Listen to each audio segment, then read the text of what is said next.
ये कैसा cease fire है जहां बातें कम, बारूद ज्यादा बरस रहा है। अमेरिका, ईरान दोनों जबरदस्त हमला कर रहे हैं। ईरान ने कहा अभी 3 अड्डों को तोड़ा है, 13 सैन्य अड्डों पर हमला बाकी है। ट्रंप की धमकी लिख कर दो, नहीं बनेगा एटम बम, वरना मुश्तबा का नंबर। कुवैत में ईरान के ड्रोन धमाकों में मौत की खबर से अमेरिका सन्न हो गया है। ईरान ने अमेरिका को मदद देने वाले 3 देशों को मिसाइल से फोड़ डाला है। रेवोल्यूशनरी लड़ाकों ने अमेरिकी सैन्य ठिकानों वाले दुश्मन देशों को वार्निंग दी है कि अगला धमाका उन देशों पर होगा जहां भी ट्रंप फोर्स तैनात है। वहीं अमेरिका ने 4 दिनों में चौथी बार ईरान के केशम आइलैंड पर हमला किया। इससे भड़के ईरान ने दावा किया कि कुवैत, इराक और बहरीन में मौजूद अमेरिकी सैन्य ठिकानों को मिसाइल और ड्रोन से भारी नुकसान पहुंचाया गया है। ईरान ने सबसे जबरदस्त हमला कुवैत में किया है, जहां सुबह शुरू हुए मिसाइल धमाके अब भी रुके नहीं है। ईरानी हमलों से कुवैत इंटरनेशनल एयरपोर्ट पर अफरा तफरी मची है। हालांकि कुवैत ने बयान जारी कर कहा है कि उसके एयर डिफेंस सिस्टम दुश्मन की मिसाइलों और ड्रोन को रोकने की पूरी कोशिश कर रहे हैं। ज्यादातर विस्फोट इंटरसेप्शन ऑपरेशन के चलते हुए हैं, लेकिन कुवैत रिहायशी इलाकों में बारूदी तांडव दिखाई दिया है। ईरान की मिसाइल आंधी से कुवैत में इमरजेंसी जैसे हालात हैं। सेना ने लोगों के लिए एक और चेतावनी जारी की है। कुवैत सेना ने कहा है कि अगर कहीं मिसाइल ड्रोन दिखाई दे तो लोग उससे दूर हो जाएं। संदिग्ध सामान मिलने पर इमरजेंसी नंबर पर सूचना देने की अपील की गई है। कुवैत की तरह बहरीन और इराक में अमेरिकी ठिकानों पर हाई अलर्ट है। बहरीन के गृह मंत्रालय ने चेतावनी सायरन बजाए हैं और लोगों से शांत रहने की अपील की है। बहरीन में नागरिकों को नजदीकी सुरक्षित स्थानों पर जाने और सुरक्षा निर्देशों का पालन करने के लिए कहा गया है।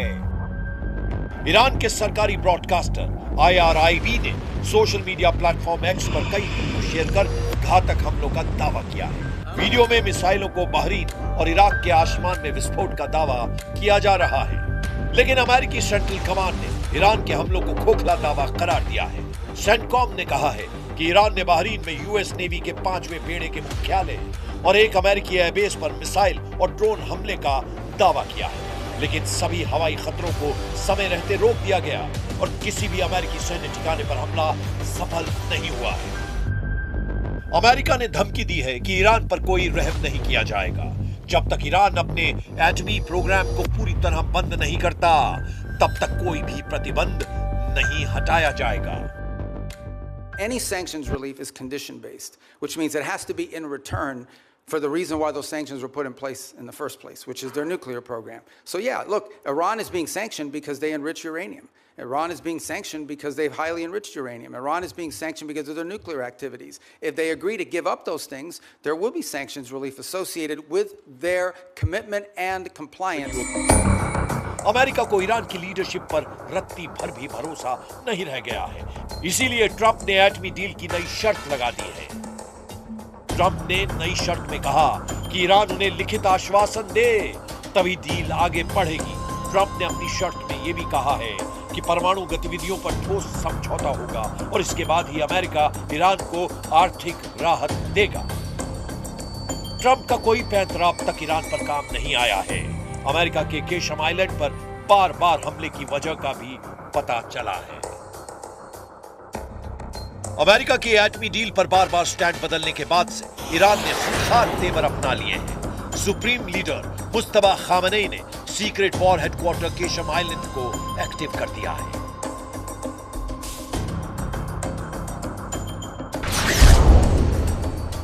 केशम आइलैंड फारस की खाड़ी में ईरान का सबसे बड़ा द्वीप है। यह हॉर्मुज़ स्ट्रेट के मुहाने पर है, जहां से दुनिया का लगभग 20 से 25% कच्चा तेल गुजरता है। 135 किलोमीटर लंबे आइलैंड में पहाड़ियों के नीचे ईरान ने सुरंगें और बंकर बनाए हैं। इन सुरंगों में सैकड़ों मिसाइलें तैनात की गई हैं। इन्हें मिसाइल फार्म भी कहा जाता है, जहां से ईरान लंबी और मीडियम रेंज की मिसाइलों को आसानी से लॉन्च कर रहा है।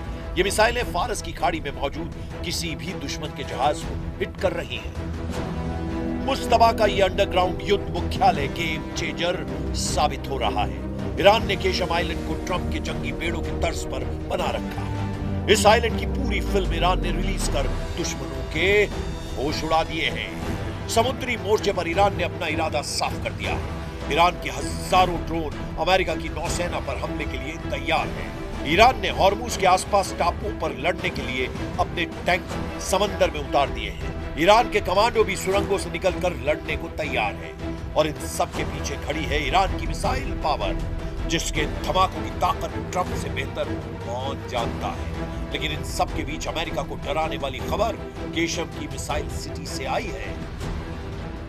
केशम आइलैंड की जमीन के नीचे मिसाइल बंकरों और ड्रोन बेस का एक बड़ा जाल है, जो यूएस के जंगी जहाजों को खाड़ी में पहुंचने से बहुत पहले ही ट्रैक कर लेता है, जिससे ईरान को पूरी तरह से स्ट्रेटेजिक दबदबा बनाने में आसानी हो रही है।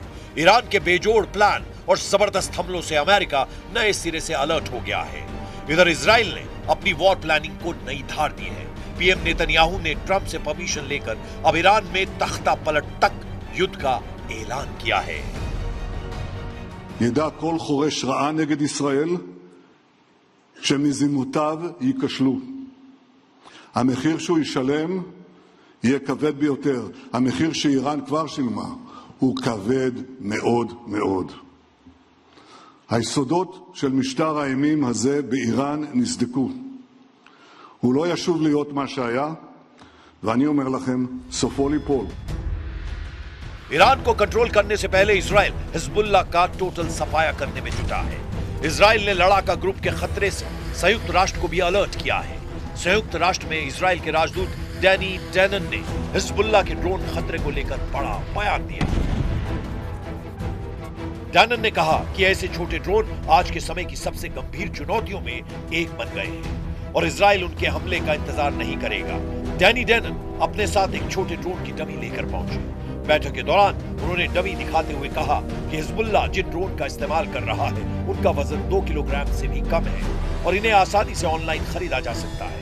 डैनन ने कहा ये ड्रोन किसी भी गाड़ी की खिड़की तक पहुंचाए जा सकते हैं और बेहद कम ऊंचाई पर उड़ते हैं, इसीलिए इनका पता लगाना मुश्किल होता है। डैनन ने आगे कहा कि जब तक आपको अपने सिर के ऊपर इसकी आवाज सुनाई देती है तब तक बहुत देर हो चुकी होती है। डैनन ने कहा कि इजराइल इन ड्रोन से निपटने के लिए नई तकनीकों और रणनीतियों पर काम कर रहा है। उन्होंने कहा कि इजराइल इस चुनौती का समाधान खोज लेगा। Now Hezbollah are using different kinds of drones. Few of them with fiber optic. These drones weigh less than 2 kilograms. It flies low. It is very difficult to detect. And by the time you hear it above your head, it's too late. इस बीच Iraq से Israel के लिए good news मिली है, जहां Iran समर्थित 2 लड़ाका group ने surrender कर दिया है। ईरान समर्थित इराकी मिलिशिया अस्साइब अहल अल हक और इमाम अली ब्रिगेड ने अपने हथियारों को इराकी सेना को सौंपना शुरू कर दिया है। हालांकि नेतन्याहू से नाराज ट्रंप ने उन्हें सोमालिया फ्रंट पर करारा झटका दिया है। इजराइल ने सोमालीलैंड को नए देश की मान्यता दी है। सोमालीलैंड को सोमालिया से अलग मुल्क के रूप में मान्यता के मसले पर अमेरिका इजराइल के साथ नहीं है। वॉशिंगटन ने सोमालिया की एकता और अखंडता की पुष्टि की है। मिडिल ईस्ट से आई रिपोर्ट के मुताबिक सऊदी अरब और खाड़ी देशों के प्रेशर में ट्रंप ने सोमालिया का पक्ष लिया है। अमेरिकी विदेश विभाग ने कांग्रेस को सोमालीलैंड को लेकर एक रिपोर्ट दी है। इसमें कहा गया है कि सोमालीलैंड के विकास के लिए सोमालिया में शामिल किया गया था। सोमालीलैंड के साथ अमेरिका के बेहतरीन संबंध हैं, लेकिन वॉशिंगटन सोमालिया की संप्रभुता और अखंडता की पुष्टि करता है। रिपोर्ट में अमेरिकी अधिकारियों के हवाले से कहा गया है कि राष्ट्रपति डोनाल्ड ट्रंप शायद ही सोमालीलैंड को मान्यता देंगे, क्योंकि अरब और मुस्लिम देशों का उन पर दबाव है। सऊदी, कतर और पाकिस्तान जैसे देशों ने इसका खुलकर विरोध किया है। लेकिन इसका एक पहलू ये भी है कि ट्रंप सोमालीलैंड को मान्यता देने की बजाय पूरे सोमालिया को अपने कंट्रोल में लेने की कवायद शुरू कर सकते हैं। ट्रंप ने कई मौकों पर सोमालिया की सरकार और व्यवस्था की तीखी आलोचना की है। ट्रंप सोमालिया को बेईमानों का देश कहते हैं। ट्रंप की नजर में जो भी खटकता है उसका हश्र ईरान जैसा होता है। फिलहाल उन्होंने सारा फोकस ईरान से एटमी डील पर लगा रखा है। ईरान को झुकाने के लिए ट्रंप हथियारों का ट्रेलर रिलीज करते रहते हैं। कुछ दिन पहले उन्होंने जिन हथियारों से ईरान को धमकाया है, युद्ध के अगले राउंड में उन्हीं के इस्तेमाल का खतरा है। ट्रंप ने अपने social media platform truth social पर एक वीडियो जारी किया था, जिसमें उनका एयरफोर्स वन विमान, फाइटर जेट्स और परमाणु बम वर्षकों के बीच उड़ता हुआ नजर आ रहा था। इस वीडियो में एयरफोर्स वन के साथ F-15 फाइटर जेट, B-1 और B-2 बॉम्बर भी थे। बीच में अमेरिकी राष्ट्रपति का विमान एयरफोर्स वन। ये फॉर्मेशन दिखाकर ट्रंप बतलाना चाहते हैं कि अमेरिका के हमले का वो कैसे नेतृत्व कर रहे हैं। लेकिन ईरान जिस जिद से जंग के मैदान में डटा है, उसकी कोई काट नहीं है। ईरान अपने वजूद की लड़ाई में सब कुछ झोंकने के लिए तैयार है। सुपर पावर को बराबर की टक्कर देकर ईरान ने यह बतला दिया है कि हार जीत से अलग इस युद्ध के नतीजे होंगे। खाड़ी में महाशक्तियों के गुरूर टूटेंगे, सबसे घातक हथियारों का घमंड टूटेगा। ईरान कह रहा है कि अब अगर हमला हुआ तो किसी नियम कायदे की परवाह नहीं की जाएगी।